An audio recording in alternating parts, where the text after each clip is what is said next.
सिमी के बाद अब जो है वो मरकज़ी सरकार ने आईआरएफ इस्लामिक रिसर्च फाउंडेशन, जो कि इस्लामिक स्कॉलर भी कहलाए जाते थे जाकिर नाइक, उनकी ऑर्गेनाइजेशन पर जो है पाबंदी आयद की है, उसमें तौसी की है 5 सालों की। तो एटीएस ने भी ये कहा है कि जो भी उससे वास्ता रखता है तो उस पर भी कार्रवाई होगी, उस पर जो है मुल्क के खिलाफ काम करने का इल्ज़ाम भी आयद किया जा सकता है, यूएपीए के तहत मुकदमा भी हो सकता है, तो कई दफ़ात के तहत मामलात भी दर्ज हो सकते हैं। तो ऐसे में आपका क्या कहना है? और ये पाबंदी लगाने का एटीएस ने जो ये नया रूल्स बनाया है, जैसे सर्कुलर निकाल के ये कहा है कि जो इसकी सरगर्मियों से जुड़ा रहेगा या इसके साथ में कांटेक्ट में रहेगा या इसे फंडिंग करेगा या फिर वो दूसरी सरगर्मियाँ अंजाम देगा तो उस पर कार्रवाई होगी। तो बताइए पूरे मामला क्या है? नहीं, इसमें यह है कि एक आदमी है जिसका नाम जाकिर नायक है, वो स्कॉलर आपने उनको इस्तेमाल किया अल्फाज, वो ठीक नहीं है। वो डॉक्टर है, वो मेडिकल डॉक्टर है, वो ऐसे कोई स्कॉलर वाले पीएचडी इस फ़िलासफ़ी करी वैसा नहीं है। और उनके उन्होंने जो भी अपने भाषणबाजी करी है, जो भी उन्होंने कहा है इस्लाम के नाम पर, उस पर काफ़ी सारे स्कॉलर्स ने, हिंदुस्तान में एक से एक स्कॉलर है मदरसों में, यूनिवर्सिटीज़ में, कॉलेजेस में, जिनको इस्लाम की बारीकियों के बारे में पता है, वो समझते हैं कि इस्लाम क्या है, वो भी इनसे इत्तेफाक नहीं रखते। और ऐसे बहुत सारे स्कॉलर्स हैं जो बहुत अच्छी तरीके से इस्लाम को पढ़ा रहे हैं, लेकिन इनका जो तरीका है वो तरीका इस तरह का है कि देश में फसाद पैदा करना, दो कम्युनिटीज़ के बीच में दरार पैदा करना और गुमराह करना नौजवानों को। तो इसलिए इनकी जो इस्लामिक रिसर्च फाउंडेशन आईआरएफ है, इसको सेंट्रल गवर्नमेंट ने 5 साल के लिए बैन किया था नवंबर 2016 में। उसके 5 साल पूरे हो गए नवंबर 2021 में।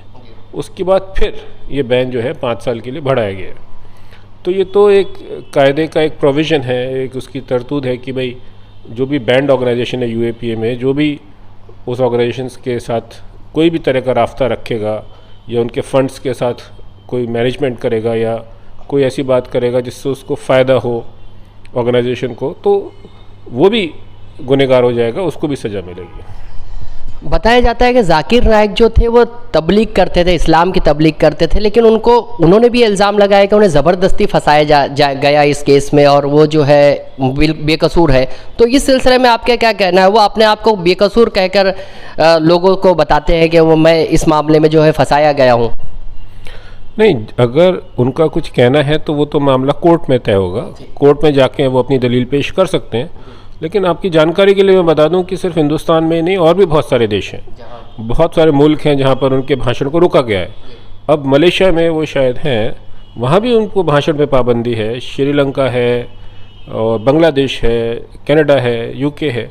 तो ऐसा नहीं है कि सिर्फ हिंदुस्तान की सरकार ने किया है, और भी सरकारों ने किया है, क्योंकि उनमें जो भी कुछ इस्लाम है उसका संबंध अल्फाजों से नहीं है।